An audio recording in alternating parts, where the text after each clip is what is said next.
So about a year ago, I started this YouTube channel exploring some unsolved mysteries, the paranormal, and just bizarre things on the web. Every once in a while though, I come across some stories that get stuck in my mind, whether it's due to how odd the story is, or the fact that there's no real answer to what's happening. I thought I could share some of the strangest and most puzzling mysteries that I've come across that I still think about to this day.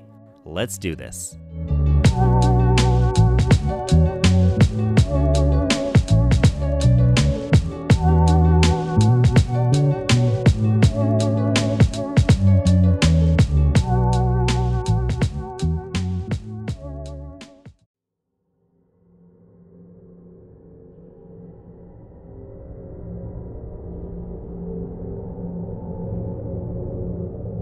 On October 5th, 2017, Teteteke Gatsi, a 61-year-old father of 6 from the suburb of Kayamandi in Stellenbosch, South Africa, underwent abdominal surgery at Stellenbosch Hospital. After the operation, Teteteke was moved to a recovery ward and was seemingly recovering well, when a nurse briefly left his room to fetch fresh linen. In this short span of time, Teteteke mysteriously vanished from his hospital bed. Despite these unusual circumstances, the hospital quietly searched for the missing patient without informing the family for 2 full days. On October 7th, the hospital called Teteteke's family, asking if he was at home, causing confusion and worry. The family insisted he was supposed to be in the hospital and rushed to the facility to search for him, but he was nowhere to be found. A nurse, possibly the one who had left for linen, mentioned seeing him last at 5:15 in the morning. Teteteke's brother stated that he should not have been able to walk due to the recent abdominal surgery. The following day, the family returned with the police, but their search was again unsuccessful. It wasn't until 13 days later, on October 20th, that workers were in for a major shock. They found Teteteke's body, but it wasn't where you would expect.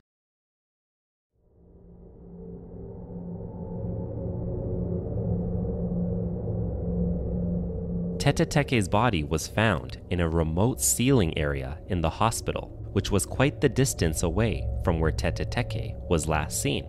This area was actually under construction, and it was closed off to the hospital staff, patients, and the public. The discovery left everyone stunned as to how he ended up there. The hospital contacted the family on the 27th to discuss the investigation. Teteteke's brother expressed his family's expectation that Teteteke was safe in the hospital. An autopsy later revealed that Teteteke had not died from surgical complications, with doctors implying to his family that his death was unnatural and that he was placed in the ceiling after he was already dead. The hospital awaited further autopsy reports before releasing more details, and the local police quickly took over the investigation, and that is all that has been heard publicly since. Now, this story is absolutely bizarre, but it honestly gets stranger from here.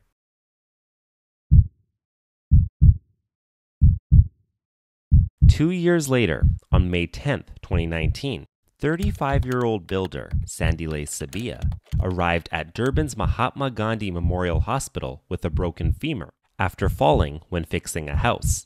Days later, as he was about to be transferred to Addington Hospital for orthopedic care, Sandile vanished. The hospital's security staff searched extensively, but found no trace of him, prompting the opening of a missing persons case with the South African Police Department. They also immediately filed the missing persons case instead of waiting a few days. Eventually, 14 days later, a foul odor and a suspicious fluid leak led staff to a storeroom where they discovered Sabia's decomposed body in the ceiling.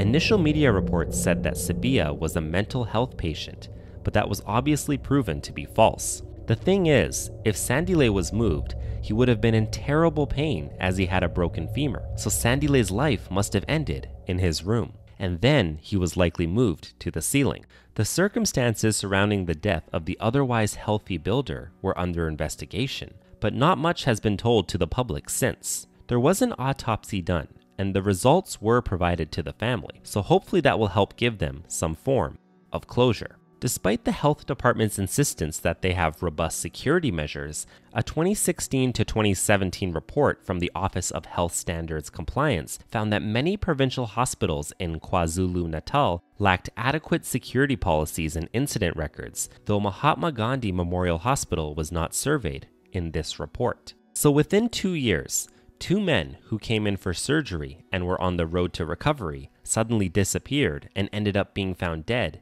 in the ceiling. Both men were also recovering from injuries that would prevent them from being mobile, let alone climbing up into the ceiling. Both families doubted their ability to move unaided, highlighting concerns about the hospital security. So my obvious initial thoughts on this are that it was likely a staff member did it. But the strength needed to pick up an adult male and put him in the ceiling would be insanely difficult as a one-man job. So it would either need to be one really strong person or multiple people in on this.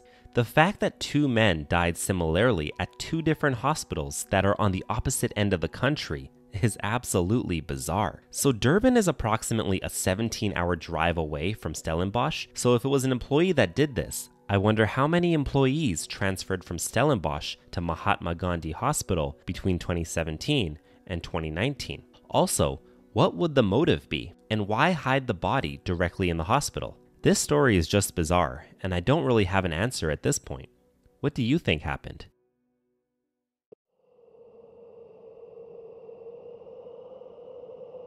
From 1955 to 1966, in the rural areas surrounding the Tomoka River in Dayton, Florida, there were reports of a carnivorous pink cloud that terrorized the area. This cloud was observed to dissolve and maybe even consume the flesh of animals. The cloud was blamed for numerous deaths of animals around the Tomoka River, as well as some disappearances of around a dozen people living nearby, leaving only bones behind. The carnivorous cloud was mostly seen in cooler weather and rolled across the forest, dissolving foliage and digesting anything or anyone unfortunate enough to be in its path.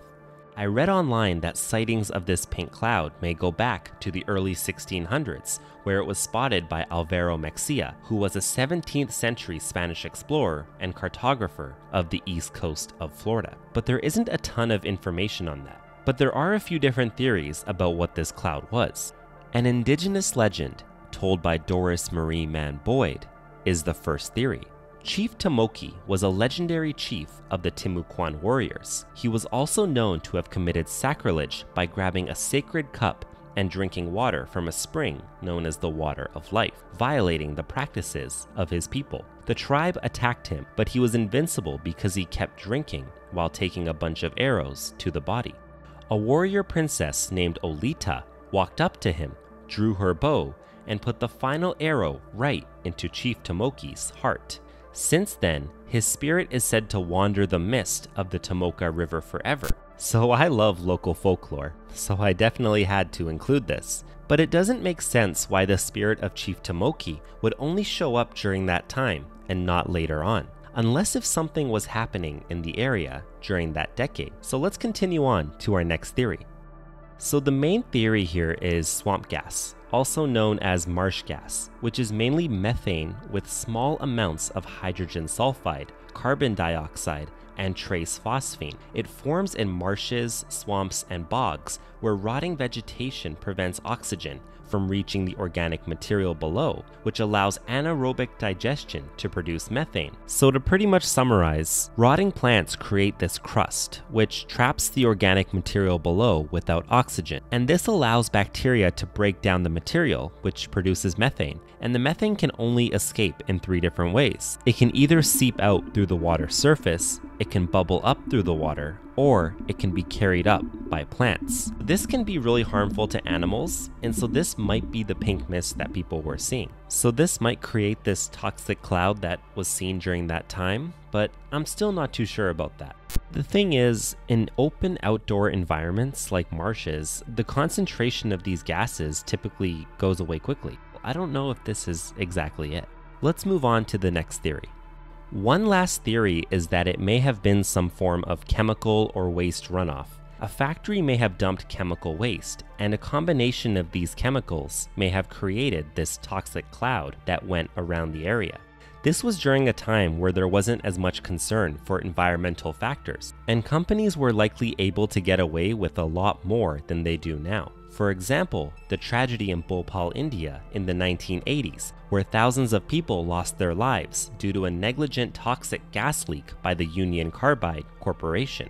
The gas cloud formed during this tragedy also stayed close to the ground and spread throughout the community. So this isn't the only instance where this could have happened. I'm honestly not an expert on this, and I don't know if this would account for the whole dissolving part of the cloud, but I just wanted to throw another potential theory out there. If anyone else has a theory on this, please let me know.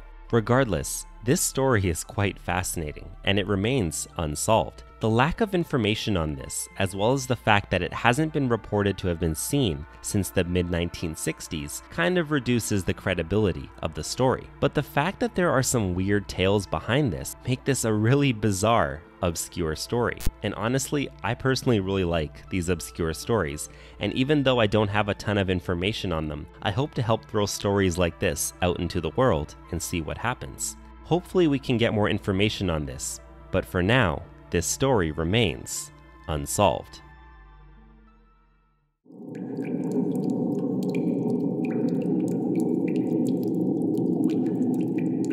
On the evening of Friday, June 6th, 1986, an alarm sounded at the First Interstate Bank in Hollywood, California. A police officer responded to the alarm and investigated, but found nothing unusual and left. However, when bank employees came to work on Monday, they were shocked to find a hole in the vault floor and over $150,000 in cash missing, as well as the contents of dozens of safety deposit boxes.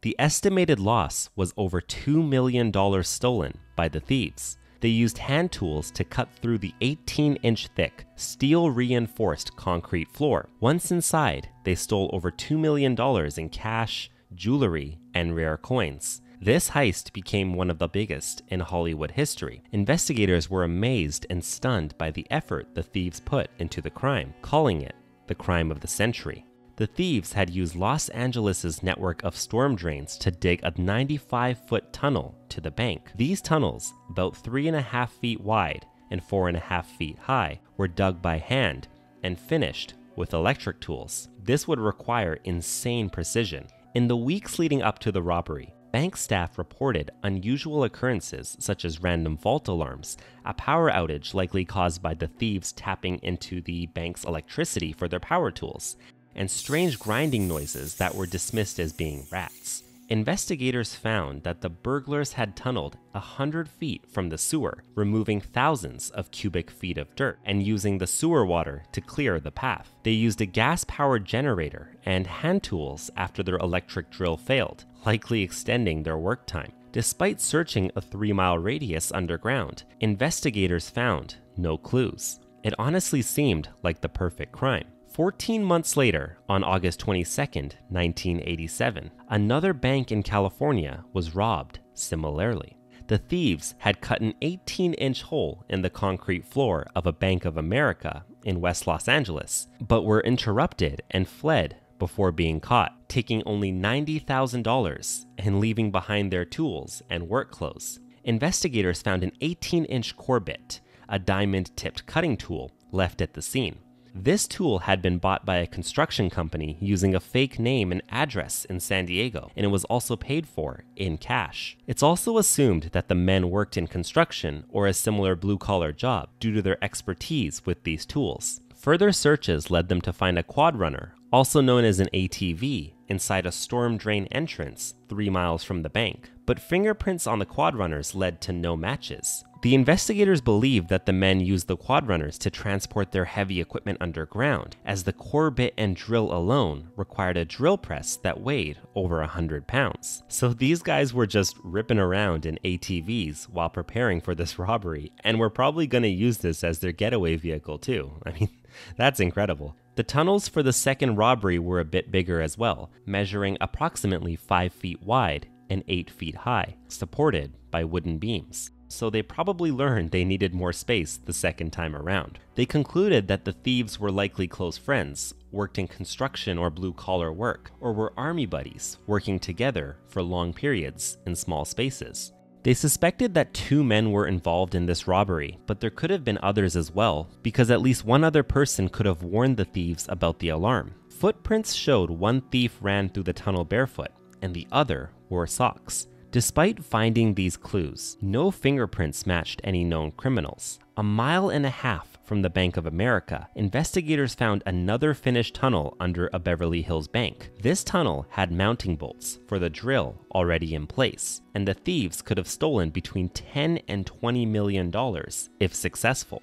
And it's thought that they were planning both robberies at the same time. The quad runner was purchased by a man using the name Robert Spaulding or David Spaulding, whose only known address was a post office box in Hollywood, so this was most likely just an alias. This name was used to buy several of these quad runners, approximately 4 or 5. So maybe there were up to 5 people in on this robbery, or they had some backup ATVs for the 2 to 3 guys in it. Who knows? Sales associates helped create sketches of one of the men, and this man was described as a rugged-looking white male around 35 years old at the time of the robbery, and he was about 6 feet tall. These guys eventually became known as the Burrowing Burglars. In order to pull this off, the Burrowing Burglars likely needed to conduct surveillance of the sewers and above-ground areas, while carefully using tools to tunnel into the bank vaults. There have been similar bank robberies that have occurred in the years that followed, but nothing that was close to how the Burrowing Burglars did it. So investigators believe that the Burrowing Burglars ended their criminal activities. It possibly was due to their close call during the second heist, or the fact that the second heist wasn't as profitable and the effort wasn't worth the small reward and risk of capture.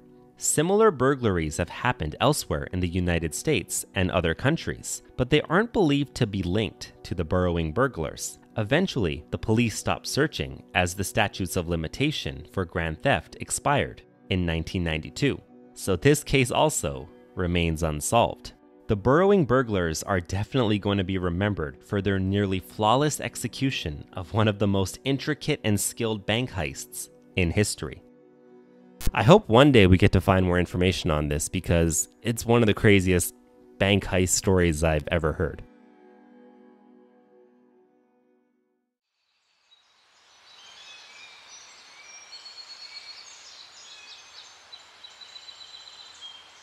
In 1973, near Lake Common in the Isle of Wight, 2 children were playing near a river. The children, an unnamed boy and a girl named Faye, who were both around 7 years old, suddenly heard an ambulance-like sound in the distance.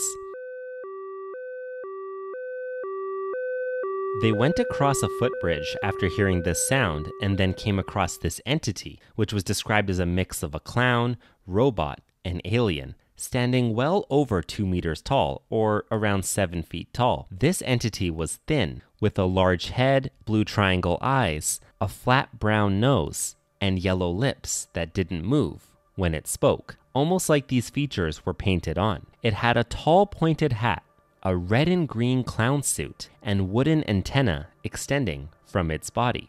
Its head was also a near-perfect sphere, and the skin almost seemed paper-like. And when it removed its hat, it revealed a balding white scalp with whistles of brown hair. It identified as All Colors Sam, and later became known as the Sandown Clown.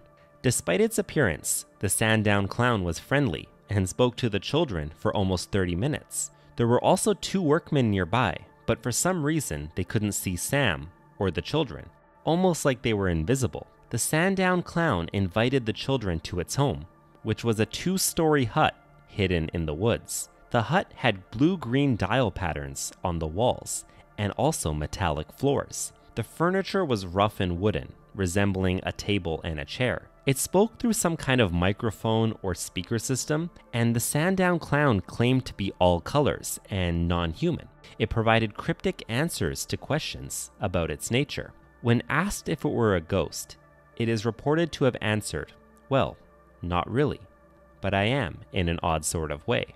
Sam explained how it drank water from the stream after cleaning it and ate wild berries in an odd way by inserting the berries into its ear. thrusting its head forward and moving the berries back and forth between its eyes before consuming it. After this encounter, Sam vanished and has never been seen again. A few weeks later, Faye told her father about this story. He initially dismissed it as something from her imagination, but after hearing all the specific details, he became more intrigued. The father apparently had some odd experiences with seeing UFOs and other anomalies a few years prior on the Isle of Wight, and so he thought this might have been linked to those odd experiences. He submitted this story to Bufora, which is known as the British UFO Research Association. He explained his story, as well as the experience that his daughter had. He also spoke to the boy, who confirmed what Faye was saying was true. Like many others, my initial thoughts on this are that the kids made it up, or had some kind of shared hallucination of this creature. I mean, a lot of us have had our fair share of imaginary friends. The odd thing is that the children insisted that the Sandown clown actually existed, and the descriptive detail in the story is really tough to deny. Faye also repeated the story on a few different occasions, providing the exact same details each time. Also, the fact that the children insisted that Sam was a ghost, when if you look at the description, it definitely doesn't seem like a ghost. It seems more like some guy dressing up as a clown, or even an alien would be less bizarre at this point. I would argue that some guy dressing up as a clown and hanging out in the woods is way more bizarre and terrifying than an alien or ghost. I guess that wasn't as scary in the 1970s. So the family that reported this remained anonymous, and so if they're still out there, I really hope they can share their story someday. Was this just a hoax or a delusion? Or is there more to the Sandown clown? One of the reasons why I find this story so fascinating is because it's almost like a modern-day fairy tale. Two kids go out and stumble upon some mysterious being that is not of this world, and there's nothing seemingly harmful about it on the surface, but it's just bizarre and slightly different than what you would ever expect. Whether it's true or not, the tale of All Color Sam is another odd mystery of our world. Also, another theory that I had was that maybe the dad made it up because he was trying to kind of add to his UFO story, but then why would he add the part about the ghost? I don't know. This is just a bizarre story in my opinion. I just, for some reason, this story gets stuck in my head quite a bit. Like, I just don't know if this is a hoax. It, on the surface, seems like it's a hoax or fake, but then there's elements of the story that are just weird. It could have been some guy in a clown costume, but it's a story that's been bothering me for a while as well, and I don't know if we're ever going to get an answer on this one, but I just found this story fascinating, and so I hope you do as well.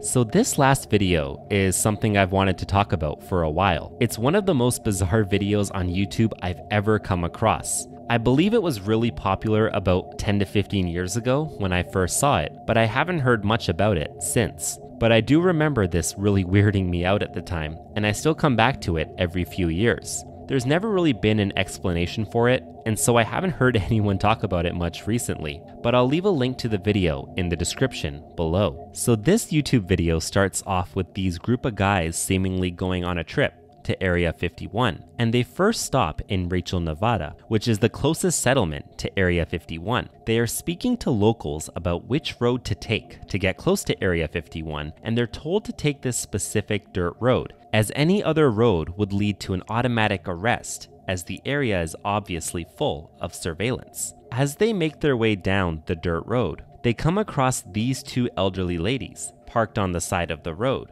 waving the car down. The two elderly ladies explain how they are lost, and they are looking for the gate by the security gate to Area 51 as well. Okay. It's a sharp line. You guys really got lost? Yeah, well, we went up and down. Hey, we were looking for the gate to get in, but they said we're going to take pictures. That's straight ahead. That's where we're going. You mean the Area 51 Yeah, gate? right. It's this way, 7 miles. Is that all? You want to follow us? Yeah.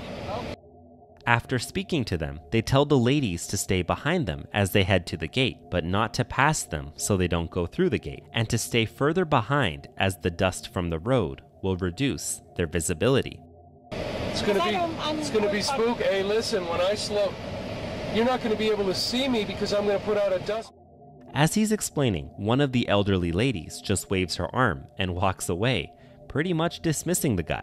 As they get closer to the gate, the two old ladies speed past the car and head right into Area 51, never to be seen again. Fast.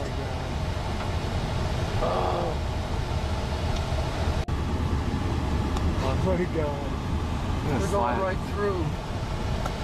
They're going through. Is it past it? We're gonna miss some alright footage. Those guys, listen, these guys just went through the Area 51 sign. We're turning around right here. I'm not messing with them. They didn't stop. They're still going. They're still going. That guy is speeding fast. The guys quickly hop out of the car, stunned from what they've seen, and take some quick video clips before leaving. At the end of the video, you can see a vehicle driving incredibly fast into the Area 51 base, presumably to go after the ladies who drove in. And that's the end of the video. They're heading up to Area 51 now.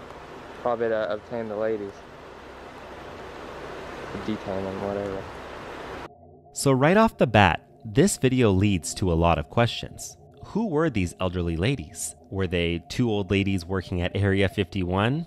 Some online have even thought that they are aliens or the infamous Men in Black, but I honestly think that's a bit of a reach. Have they just decided to run off into the sunset and just kind of go into Area 51? Because why not?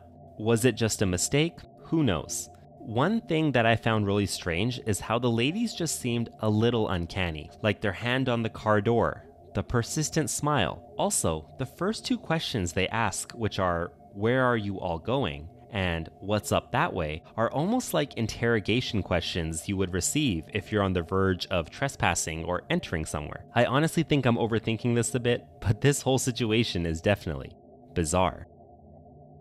One thing also about this video, it kind of reminds me of like old YouTube, like from 10 to 15 years ago, where you would just find this obscure video, something like this, with no explanation. And honestly, that's been one of my inspirations to make this channel, because I was always fascinated by videos like these. You just randomly find this video and it's just absolutely bizarre, no context, it's just there. And let me know what you think, because I have no idea what's happening here. And yeah, this situation, I haven't heard anything else about this story, so it remains unsolved.